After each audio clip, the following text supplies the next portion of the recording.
अस्सलाम वालेकुम रहमतुल्लाहि व बरकातुहू। डियर स्टूडेंट, क्या हाल है? खैरियत से हैं? Electronics third year power electronics के चैप्टर नंबर 7 में एक लेक्चर के अंदर मैंने इन्वर्टर के बारे में, उसका इंट्रोडक्शन, उसकी डेफिनेशन, उसकी एप्लीकेशन के बारे में बताया था। इन्वर्टर क्या चीज़ है? डियर स्टूडेंट, एक ऐसा सर्किट जो कि डीसी को एसी में कन्वर्ट करता है, इन्वर्टर कहलाता है। आप देख रहे हैं यहाँ पे हमारी पहली डेफिनेशन फर्स्ट स्क्रीन के ऊपर लिखी हुई है। अब इसी इन्वर्टर में मैंने सिंपल इन्वर्टर के बारे में आपको बताया था लेक्चर के अंदर। इन्वर्टर की हमारे जो कोर्स में है वो बेटा दो टाइप्स हैं।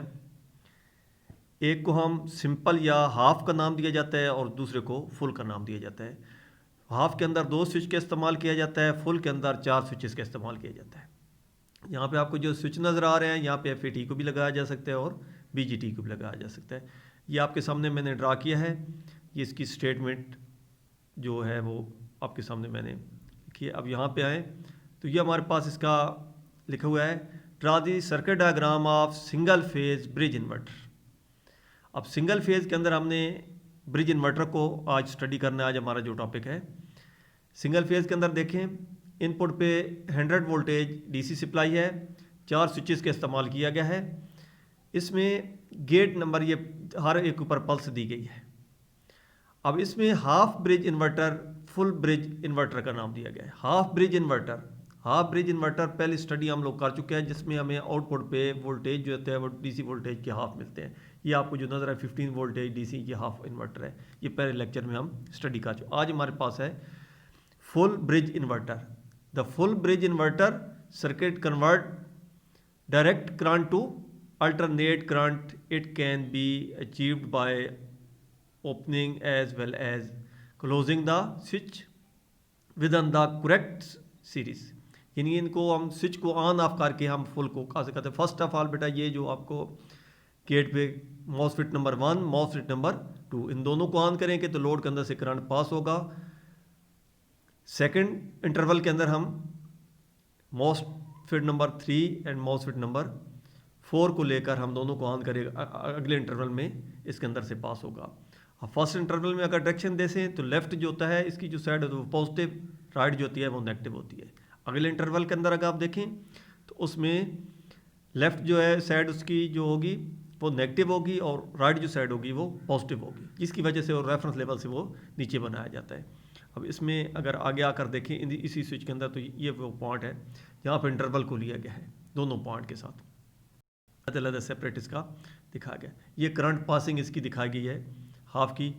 आगे फुल के अंदर इसकी करंट पासिंग है, ये स्विच को ऑन किया गया है। ये देखिए मॉसफेट के अंदर से करंट DC मॉसफेट 1, 2 के अंदर से पास हो रहा है। 4 एंड 3 ओपन है।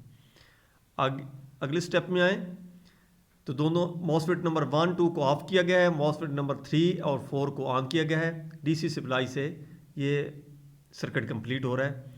अब दोनों इंटरवल में देखिए मॉसफेट नंबर 1 की आउटपुट दिखाई गई है वेव शेप, ये मॉसफेट नंबर 3 और 4 की दिखाई गई है। अब इसकी फंक्शन पॉइंट के अंदर देखें तो ये दोनों पॉइंट दिखा इस तरह गए हैं, लेकिन जब हम इकट्ठा आउटपुट पे रिजल्ट लेंगे तो आउटपुट पे हमें ये जो मॉसफेट नंबर 1 है, 1, 2, ये आउटपुट हमें पॉजिटिव साइड भी मिलती है और जो आउटपुट है 3 और 4 की वो हमें रेफरेंस लेवल से नीचे मिलती है। इसकी वजह से जो DC होती है वो कन्वर्ट किस में हो जाती है, AC के अंदर। अब इसमें बाद दफ़ा ऐसे पॉइंट भी आ जाते हैं, पूछा जाता है आया इन्वर्टर के अंदर कौन सी स्विचिंग डिवाइस इस्तेमाल की जाती हैं। तो हर स्विचिंग डिवाइस को हम लोग इस्तेमाल कर सकते हैं जो कि कंट्रोलेबल होती हैं, यानी जिसका तीसरा गेट जो होता है वो जिसे टर्मिनल गेट के तौर पे या बेस के तौर पे होता है, हम उसको स्विचिंग के तौर पे इस्तेमाल कर सकते हैं। मॉसफेट को भी इससे ज़्यादा पावर के लिए मॉसफेट को भी इस्तेमाल किया जाता है, ट्रांजिस्टर को इस्तेमाल किया जाता है, GTO, ETO, MCT, जितने थायरिस्टर फैमिली के मेंबर हैं उन सबको हम इन्वर्टर की जगह पे हम इसको इस्तेमाल कर सकते हैं। तो डियर स्टूडेंट, आपने करना इस तरह है, पहले लेक्चर के अंदर हमने हाफ इन्वर्टर को स्टडी किया था, अब इसमें हमने ब्रिज के फुल इन्वर्टर को स्टडी किया। आपने दोनों को अच्छे से स्टडी करने के बाद मुझे असाइनमेंट लाजमी भेजनी है। इंशाल्लाह अगले लेक्चर के अंदर हम लोग इसके 3 फेज़ को हम स्टडी करेंगे। यही हमारा टॉपिक है इन्वर्टर के बारे में। इन्वर्टर की 2 ही टाइप्स हैं, एक सिंगल फेज़ के साथ है, एक 3 फेज़ के साथ है। तो सिंगल फेज़ में हमारे पास जो था वो जो दोनों पॉइंट हैं दोबारा स्क्रीन की तरफ आए तो इसमें हमारे पास जो है दो ही पॉइंट इसमें, एक हमारे पास है हाफ इन्वर्टर और एक हमारे पास क्या है फुल इन्वर्टर। ब्रिज के बारे में हमने यहाँ पे डिस्कस किया है। और आपने असाइनमेंट बनाने के बाद फीडबैक लाजमी देना है, कहाँ तक आपको समझ आ गई है। वालेकुम अस्सलाम रहमतुल्लाहि व बरकातुहू।